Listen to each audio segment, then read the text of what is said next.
Hello guys, रेखा coaching classes में आज आपका स्वागत है।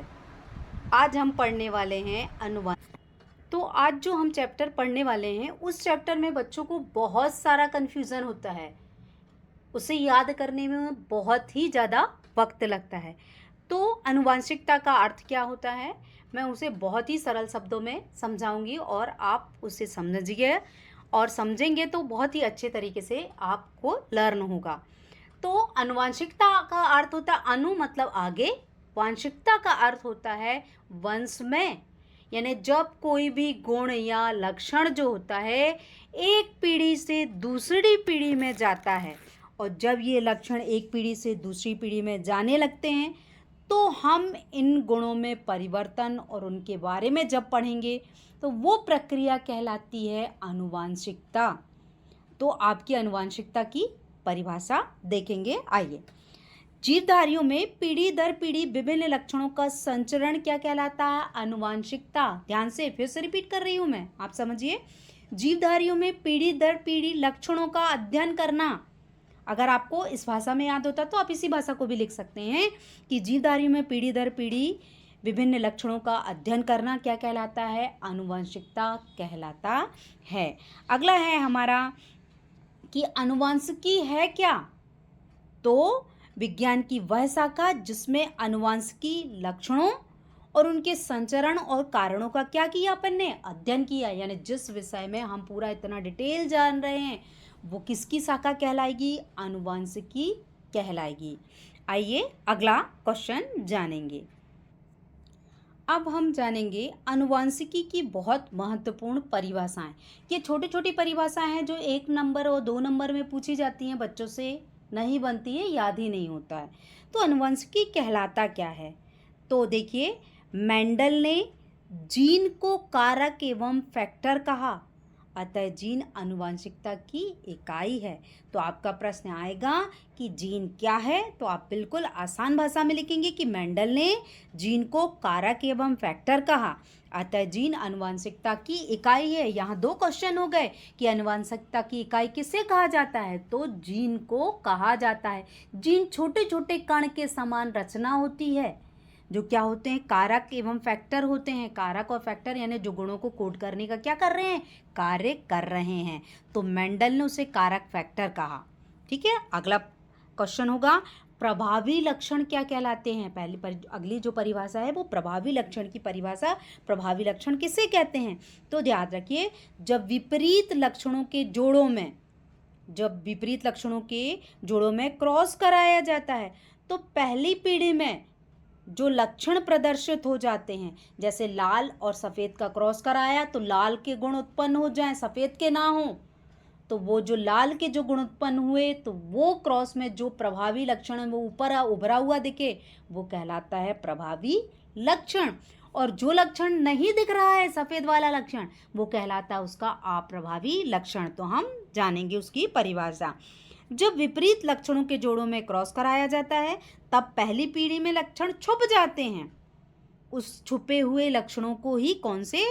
अप्रभावी लक्षण कहते हैं। अगला है एक संकर क्रॉस, वेरी इंपॉर्टेंट, और द्विसंकर क्रॉस, इनकी परिभाषाएं पूछी जाती हैं। तो एक संकर क्रॉस का मतलब ये होता है कि जब एक विपरीत लक्षण को एक साथ लेकर, यानी एक विपरीत लक्षण है उनको साथ लेकर, यानी कैपिटल टी, स्मॉल टी, यानी ये कैसे हैं? एक ही लक्षण के हैं, तो इनके बीच जब संकरण कराया जाएगा, अभी मैं चित्र सहित आपको समझाऊंगी आगे, तो वो संकरण कहलाएगा एक संकर क्रॉस। और जब द्विसंकर क्रॉस आ जाता है तो उसमें क्या होते हैं? 2 विपरीत, यानी कैपिटल टी स्मॉल टी ले लिया और दूसरा कोई अदर ले लिया, तो जब इनके बीच जो है क्रॉस कराया जाए तो ये कहलाता है द्विसंकर क्रॉस। रिपीट कर रही हूँ, द्विसंकर क्रॉस को 2 विपरीत लक्षणों को एक साथ लेकर कराए गए संकरण को क्या कहते हैं? द्विसंकर क्रॉस। अब आइए हम इसे बहुत ही अच्छे से डिटेल से उसे ग्राफ के द्वारा जानेंगे। अब बच्चों, जनन के दौरान, यानी जब एक पीढ़ी से दूसरी पीढ़ी आती है तो जनन के दौरान क्या होती है? विभिन्नताएं उत्पन्न हो जाती हैं। तो वो विभिन्नताएं जो हैं उनमें जो परिलक्षित गुण उत्पन्न होते हैं तो वो क्या होते हैं, वो किस कारण होते हैं, वो दो प्रकार से होते हैं। एक होता है अलैंगिक जनन और एक होता है लैंगिक जनन। लैंगिक जनन के कारण जो लक्षणों में परिवर्तन होंगे, तो देखिए लैंगिक और अलैंगिक में, अलैंगिक जनन में देखिए विभिन्नताएं कैसी होंगी, कम होंगी। नंबर 2, डीएनए प्रतिकृति के समय कम त्रुटियां होंगी, ठीक है, अलैंगिक जनन होगा तो। और लैंगिक जनन में क्या होता है कि विविधता अपेक्षाकृत अधिक होती है, यानी जब हम देखते हैं एक पीढ़ी से दूसरी पीढ़ी आती है तो उसमें बहुत सारे परिवर्तन देखते हैं। नंबर 2, क्रॉस संकरण के द्वारा गुणसूत्र क्रोमोसोम के विसंयोजन द्वारा, म्यूटेशन के द्वारा, मतलब यदि माँ के गर्भ में बच्चा है उसमें म्यूटेशन या जो परिवर्तन हो रहा है उस परिवर्तन के द्वारा भी क्या होते हैं, परिवर्तन आते हैं। अगला है विभिन्नता जो हुई वो विभिन्नता से लाभ क्या है, कि विभिन्नता हुई तो वो विभिन्नता हमें क्या परिवर्तन देती है, तो विभिन्नता से लाभ होता है, तो वो विभिन्नता के लाभ क्या हैं, तो प्रकृति की विविधता के आधार पर विभिन्नता जीवों को विभिन्न प्रकार के लाभ हो सकते हैं। जैसे उष्णता, मान लो बहुत गर्मी है, अगर जो जीव है वो अपने आप को वातावरण में सहन करने की क्षमता नहीं रखेगा तो वो जीव क्या हो जाएगा, समाप्त हो जाएगा। तो ऐसे क्षमता वाले जीवाणुओं को अधिक गर्मी से बचने की संभावना कैसे हो जाती है, अधिक हो जाती है, इसलिए लाभ होता है। नंबर 2, पर्यावरण कारकों द्वारा उसमें परिवर्तन जो होता है उस परिवर्तन के कारण चयन जैव विकास का प्रक्रम का आधार है, यानी परिवर्तन होता है और जीव संघर्ष करके उसमें वातावरण में रह जाता है तो वो उसकी जो जाति है वो जीवित हो जाती है। अगर जो संघर्ष करके या परिवर्तन करके नहीं रह पाता तो उसकी जाति क्या हो जाती है, समाप्त हो जाती है। जैसे हम देखें डायनासोर, डायनासोर की जो जाति है वो आज उपलब्ध नहीं है, क्यों, क्योंकि उसके लिए आज का वातावरण अनुकूलित नहीं है। अब हम जानेंगे अगले नियम को।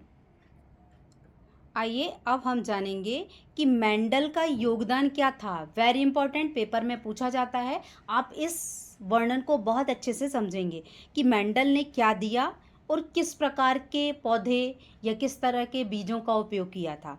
तो मेंडल का क्या योगदान था, तो मेंडल ने वंशागति के कुछ मुख्य नियम प्रस्तुत किए, वो नियम आपको मैं पढ़ाऊंगी, उसे ध्यान से समझिए। तो मेंडल की को जो अनुवांशिकी के जनक के नाम से जाना जाता है, आपसे ऑप्शन में पूछा जाता है कि किसे अनुवांशिकी का जनक कहा जाता है, तो किसे कहा जाता है, मेंडल को। तो इस पॉइंट को आप ध्यान रखिएगा। मेंडल ने मटर के पौधों के विपर्यायसी, मतलब विकल्पी, कई प्रकार के विकल्पी, झुर्रीदार, गोल, पीला, इस तरह से डिफरेंट टाइप में लक्षणों का अध्ययन किया जो स्थिर रूप से हमें दिखाई देते हैं। तो अब हम आइए उनको देखेंगे, उनके प्रभावी लक्षण और इस तरह से हैं। आप देखिए ये चित्रों में आपको दिख रहा है प्रभावी और विशेषक और अप्रभावी विशेषक। बीज का आकार कैसा है, तो बीज का आकार गोल और झुर्रीदार है। बीज का रंग कैसा है, पीला और हरा है। आपको स्लाइड में यहाँ पीला और हरा जो है वो दूसरे कलर में दिख रहा है, आप उसे पीला और हरा यानी अगला है बीज का रंग जो है पीला और हरा है। अगला है फूल का रंग बैंगनी और सफ़ेद है। अगला है फली का आकार फूली हुई है और इसमें क्या है, सुकड़ी हुई है। तो इस प्रकार से क्या हुआ है, मेंडल ने डिफरेंट टाइप ऑफ प्लांट और बीजों को लिया है। आइए आगे देखेंगे। ये देखिए उनने जो फली का रंग दो अलग अलग रंगों में लिया है और फिर इसके बाद पुष्प की, मतलब अलग अलग पुष्प भी लिए हैं, अलग अलग पुष्पों को भी उनने अक्ष पर लिया है और पुष्प एक लंबा पौधा और एक बौना पौधा, इस तरह भी उनने डिफरेंट टाइप के प्लांट लेकर उनके बीज क्रॉस कराया और क्रॉस करा के एक नई पीढ़ी को उत्पन्न किया। इसलिए मेंडल को बहुत ही आनुवंशिकी का जनक और इम्पॉर्टेंट पिता माना जाता है। अब हम जानते हैं कि मेंडल ने मटर के पौधों का चयन क्यों किया। वेरी इम्पॉर्टेंट, मेंडल ने मटर का पौधा लिया और क्यों लिया, इसके लिए ये इम्पॉर्टेंट गुण हैं। सबसे पहला है, मटर के पौधों में विपर्यायी विकल्पी लक्षण स्थूल रूप से दिखाई देते हैं। इसका अर्थ ये होता है, आप अपनी भाषा में लिख सकते हैं कि मटर के पौधों में जो भी लक्षण होते हैं वो आसानी से दिखाई देते हैं। दूसरा ये लिख सकते हैं आप कि इसका जीवन काल छोटा होता है, यानी हमें कुछ ही समय में उसके लक्षण दिखाई देते हैं, यानी जीवन काल कैसा है, कम है। तीसरा है, सामान्यतः स्वपरागण होता है, परंतु कृत्रिम तरीके से परपरागण भी कराया जा सकता है, यानी कि मटर के पौधों में स्वपरागण और परपरागण दोनों की क्रिया संपन्न होती है। अतः फोर्थ है, एक ही पीढ़ी में अनेक बीज बनाता है। एक ही पीढ़ी में अनेक बीज बनाता है, इसका अर्थ यह है कि गोल भी बना, झुर्रीदार भी बना, यानी डिफरेंट गुणों को प्रदर्शित करता है। इसीलिए मेंडल ने क्या किया है, मटर के पौधों को ही अपने प्रैक्टिकल के लिए, अपने प्रयोगों के लिए चुना, जिससे वो गुणों को स्पष्ट कर सकता है। आइए अब हम अगला जानेंगे। अब हम जानेंगे कि एकल संकरण क्या है, यानी मोनोहाइब्रिड या एकल संकरण या एक संकरण की जो प्रक्रिया है वो क्या कहलाती है। तो देखिए, मटर के दो पौधों के एक जोड़ी विकल्पी लक्षणों के मध्य क्या करा रहे हैं, हम क्रॉस करा रहे हैं। वो क्रॉस कौन सा क्रॉस करा रहा है, एकल संकर क्रॉस। आप ध्यान से देखिएगा, उदाहरण में हम देख रहे हैं कि लंबे पौधे तथा बौने पौधे के साथ संकरण करा रहा है। तो देखिए, लंबे पौधों को हम किससे डिफाइन कर रहे हैं, एकल क्रॉस में। देखिए, कैपिटल टी से। अब जो लंबा पौधा है उसका क्रॉस किससे करा रहे हैं, बौना पौधा से। अब जब बौना पौधा और लंबा पौधा उनका क्रॉस कराएंगे तो उनसे जो युग्मक बनेगा, तो उसमें जो कैपिटल टी हैं उन्हें अलग कर लेंगे, और जब युग्मक बनेगा और जो बौना पौधा है उसके भी जो युग्मक हैं, जब उनका आपस में क्रॉस कराया जाएगा, जो उसकी F1 पीढ़ी प्राप्त होगी। तो देखिए, कैपिटल टी जो होता है, ये कैपिटल टी जो है ये बौने पौधे के स्मॉल टी से क्रिया कर रहा है, तो कैपिटल टी स्मॉल टी बना। और जब यही कैपिटल टी दूसरे बौने पौधे के स्मॉल टी से क्रिया करता है तो फिर कैपिटल टी स्मॉल टी बना। और जब लंबे पौधे का ये जो राइट हैंड में कैपिटल टी है ये करता है तो कैपिटल टी स्मॉल टी बना, यानी सारी पीढ़ी एक जैसी बन रही हैं। Capital T small T, capital T small T, यानी F1 जो पीढ़ी है उसमें जो प्राप्त होंगे जो पौधे, वो क्या होंगे, सभी लंबे पौधे प्राप्त होंगे, यानी जो कैपिटल है उसका गुण प्रभावी होगा। अतः F1 पीढ़ी में जो पौधा प्राप्त होगा वो लंबा पौधा होगा। अब है आगे हम जानेंगे कि जब लंबा पौधा और बौना पौधा है उसमें से जो लक्षण जो बना हुआ है, जो F1 पीढ़ी है, अब उन्हीं का आपस में क्रॉस करा रहे हैं। देखिए, लंबा पौधा, बौना पौधा, यानी एक कैपिटल टी और small T, capital T small T दोनों ही हैं, लंबा और बौना पौधा। तो अब इनका अगर हम युग्मक बनाते हैं तो एक कैपिटल है और एक क्या है, स्मॉल है। जब इनके बीच संकरण कराया जा रहा है, देखिए कैपिटल टी और कैपिटल टी में जो क्रॉस कराया, तो देखिए कैपिटल टी लंबा पौधा प्राप्त हुआ। जब कैपिटल टी का स्मॉल टी से क्रॉस हुआ तो कैपिटल टी और स्मॉल टी प्राप्त हुआ, यानी लंबा पौधा ये भी प्राप्त होगा। अब देखिए यहाँ पे जो होगा, जब स्मॉल टी कैपिटल टी से क्रिया कर रहा है तो यहाँ भी लंबा पौधा, पर जो तीसरी के बाद जो चौथी पीढ़ी जो हमें प्राप्त हो रही है, स्मॉल टी और स्मॉल टी की प्राप्त हो रही है, यानी जो पौधा बनेगा ये बौना पौधा बनेगा। क्यों, क्योंकि हमारे जो आगे की जो बने हुए हैं ये पौधों में जो बना हुआ है, पहला लंबा पौधा, फिर लंबा पौधा, फिर लंबा पौधा, फिर बौना पौधा प्राप्त हुआ। तो ये कहलाता है एक संकरण क्रॉस, यानी जो यहाँ पे जो रेशियो प्राप्त होगा 3:1 का रेशियो होगा। आगे जानते हैं अब देखिए, जो प्रथम संतति थी, F1 पीढ़ी में सभी पौधे कैसे थे, लंबे थे, और F2 पीढ़ी में कैसे पौधे प्राप्त हुए, 3:4, यानी 3/4 लंबे पौधे व 1/4 बौने पौधे थे। तो जीनोटाइप कैसा होगा, 3:1, यानी 3 लंबे पौधे थे और 1 बौना पौधा था, हमने देखा। तो जीनोटाइप क्या कहलाएगा उसका, 1:2:1 कहलाएगा। अतः कैपिटल टी स्मॉल टी का संयोजन जो है वो 1:2:1 1 अनुपात प्राप्त होगा। तो आपसे पेपर में यही पूछा जाता है कि रेशो क्या प्राप्त हुआ, तो आपको ये याद रखना है। निष्कर्ष आप नहीं भी बताएंगे तो चलेगा। अब आ जाते हैं हम द्विसंकर क्रॉस। द्विसंकर क्रॉस तभी बन सकता है जब आपको एक संकर क्रॉस बनेगा। तो इस जो द्विसंकर क्रॉस है इसमें हम जानेंगे मटर के 2 पौधों की जोड़ी जो है विकल्पी हैं वो डिफरेंट टाइप में लेंगे और इससे ये पीढ़ी प्राप्त होगी। तो इसमें भी देखिए हमने उसमें पहली पीढ़ी में एक लक्षण लिए थे, अब इसमें 2 हैं, यानी जो गोल और पीला, देखिए गोल और पीला 2 लक्षण व्यक्त कर रहा है।